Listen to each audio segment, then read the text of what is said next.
In this lesson, we're going to talk about everyday life. So those fleeting moments that you should really try to be aware of. Now in this photo, this is a scene that I saw every day this summer. And this is our brand new puppy. And every time she went outside, we would have every neighborhood child surrounding her. And so this is a mixture of cell phone photos that I took, one of my son, one of the kids, one of Lucy, and this is a shot of Lucy that I usually get because she's very, very curious. Now this is a scene that will probably be very different next summer. I bet you next summer she'll be out there barking her head off and she'll be a full-grown dog, lose the novelty of being a puppy, and I'll lose all these neighborhood kids. So these are the moments that I want to capture. This was the summer of 2015 and I want to remember this. So let's get started on our design. The first thing that we're going to do is create an embroidered tag. And I'm going to create this on a plain white tag.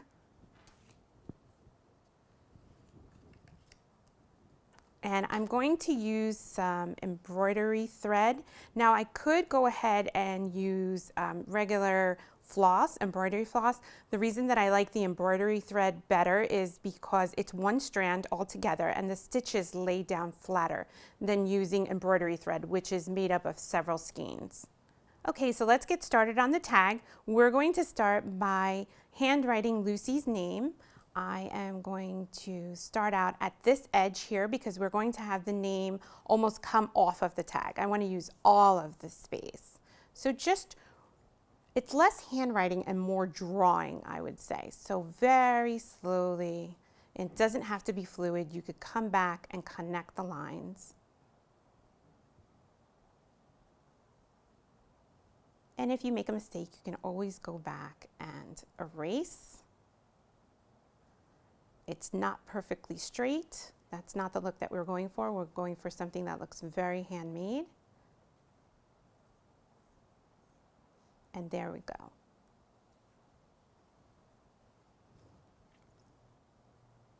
Now if it's a little crooked or you don't like your line, like right here it's a little bit high, it's as simple as that.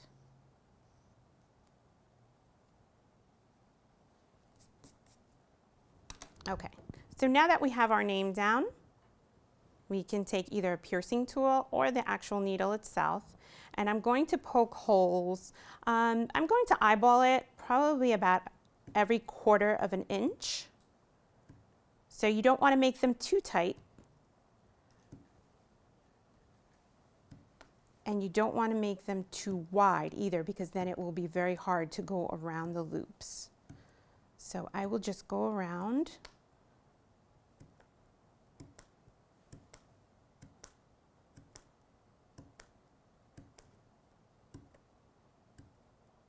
You may want to make them a little bit tighter when you go around these curves.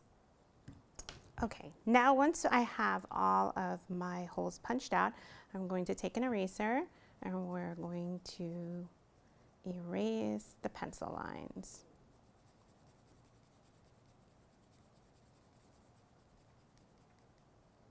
And now we have our guide for stitching.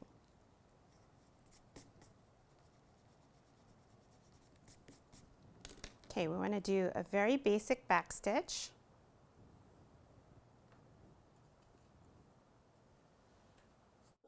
I start on this very first hole here, and then we're going to wrap it around the edge so that we don't lose that line there.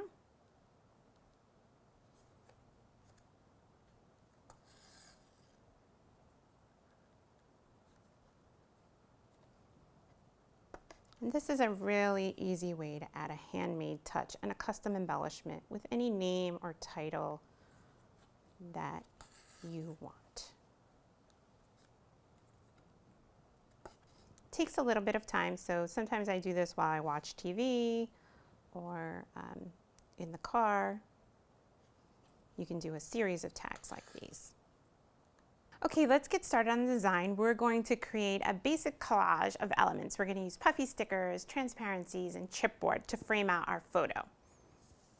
I'm going to use a lot of embellishments. My photo is not that great. These were taken with a cell phone, so that's why I made a collage out of it, and I used the PicFrame app in order to create this.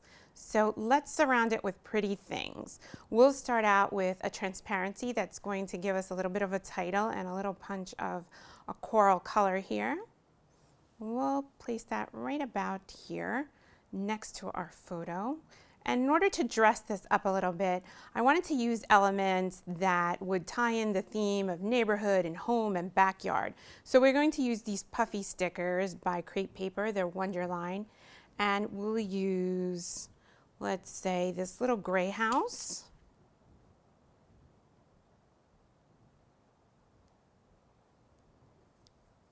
And then another element we'll use is one of these chipboard houses. So I like this chipboard house, and I use this instead of the puffy sticker just because it's so much taller and bigger. Okay, and now we can hide our adhesive on the transparency right behind this chipboard.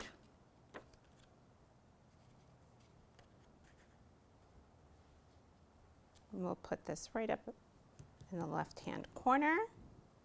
And then I'm going to tuck some adhesive just in the center because I'm going to tuck things around this photo. So that may move a bit, but we'll create our basic collage first. Next is the journaling square. We'll put that down here. And then I'm going to use some patterns from their 6x6 paper pad. Here is that cute little house print. We'll put that right around here. And we'll surround it with a little more pattern. And then we can't forget our Lucy tag that we made. That's that little personal touch. This I'm going to use to tuck right under the photo. It was looking very white here without it. You'll see if I take it out, and it also will connect these two elements here. So, yep, that will work.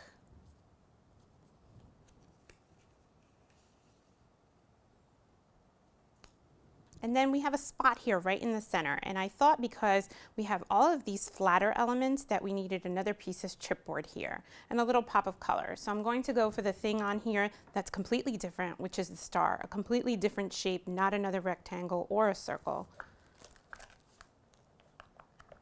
And it sort of reminds me of Superstar, and that's kind of what Lucy is in these pictures here. She's surrounded by her fans. And we'll tuck that right between these two. That connects our collage a little bit there. Okay, we can put these pattern papers down because this spacing looks pretty good here. I'll use a pop dot on here just because we have so much texture underneath this sewn stitched card.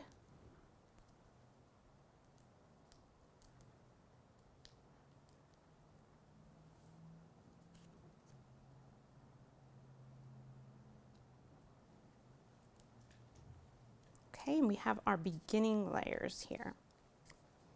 So next, since we have this connection here, in order to connect these two photos, I'm going to use a sticker. And I love this little string of light stickers. It's the perfect sticker to connect elements. So we're going to tuck it under the photo. And again, it reminds me of backyards. And that's what we're talking about here, scenes from a backyard. And we'll connect it right to this chipboard house. And then you can see how that brought that entire rectangle together there. Now this is a little bit not wide enough, not quite wide enough for the design. So I'm going to bring it out a little bit by tucking another sticker right here and framing out the photo. Not too straight. And it's just peeking out there. And then a few final touches and we're almost done. Again, I want to create another shape here. This looks very plain down here, especially since I have so many layers going on up here.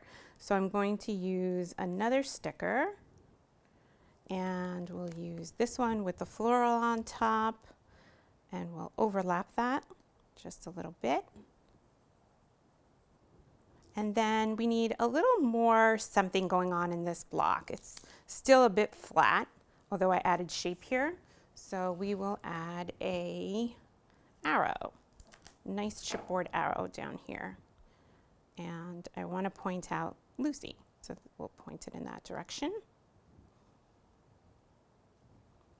Next, I think right here we need a little pop of color. All we have going on here is some gray and this really pretty coral color, but it needs a little pop of blue that we've used everywhere else. So how about a little puffy cloud right there? And then the last touch, now because we have so much color and so many layers going on here, now our little embroidered tag needs a little pop of something. And we'll use some hearts just to surround Lucy's name.